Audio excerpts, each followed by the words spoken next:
So I was in this little town in the Shuf Valley, and we were going to find. I was going to be working with this bread baker, this woman who was probably 140 years old, and I baked bread in the basement in the foundation of her home. We were trying to find her, and I was with the ambassador of Lebanese food, a woman named Barbara, and we met this fellow as we pulled into the little town, and she rolled down the window, and the first thing he saw was me, and I was not allowed to show my tattoos. I had to wear a hat, so they didn't really see that I had blonde red hair. And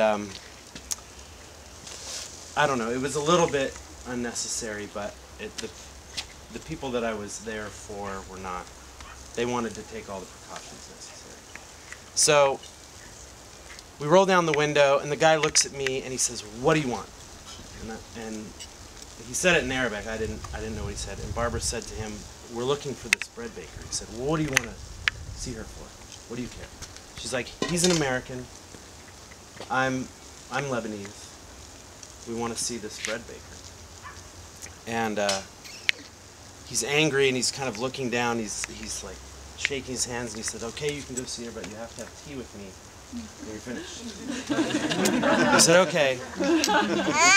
So, and he was Hezbollah. So he was in his garb, and he was wearing this kind of. He was wearing this. It's not really a scarf. It's more of a. It's like this cloth strap around him. So he was in this little village. He was the representative of the Hezbollah. And so we go in. We go in and make bread with this woman, and we come back out, and he's making tea for us. And he wants to know what we thought of our bread, and he was this really fantastic guy, and he was looking around. He says, "Oh, so you're an American?" And now he speaks perfect English. So I want to know what I want to know what you think of this food in this place. And we started talking a little bit, and I don't remember exactly what was said, but he whistles and screams in Arabic, and this guy comes out, and he slaughters a young goat, and they start a coal fire, and all the people from the village bring out blankets, and they lay down, and then there's food just in bowls, and we all start eating, and we're talking.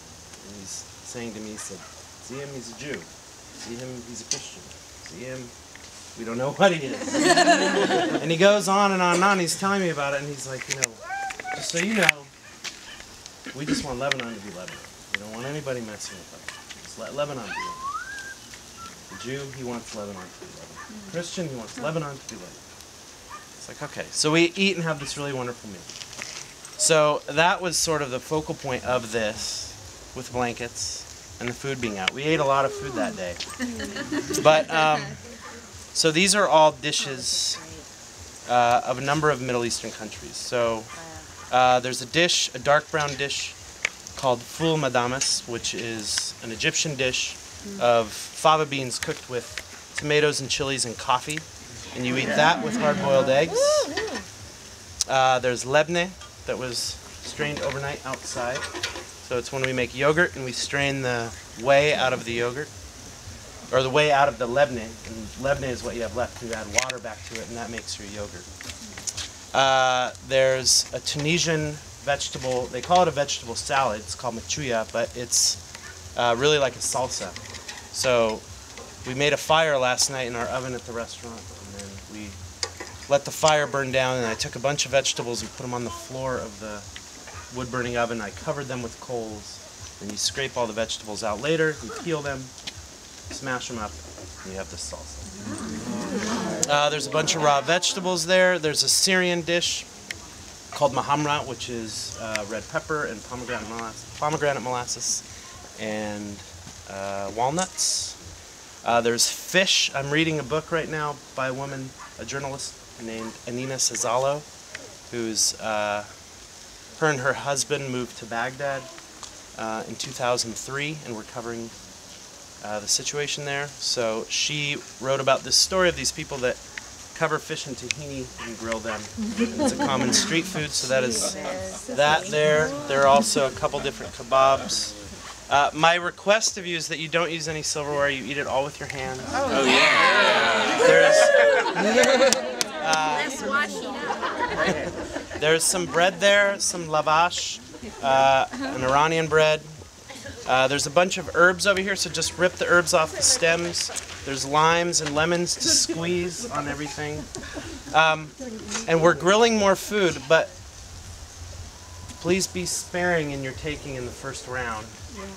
Don't go too crazy to make sure everybody has more. We'll be cooking more and more will come out. Patience is a virtue, right? So, thank you all for walking here and eating. Thank you.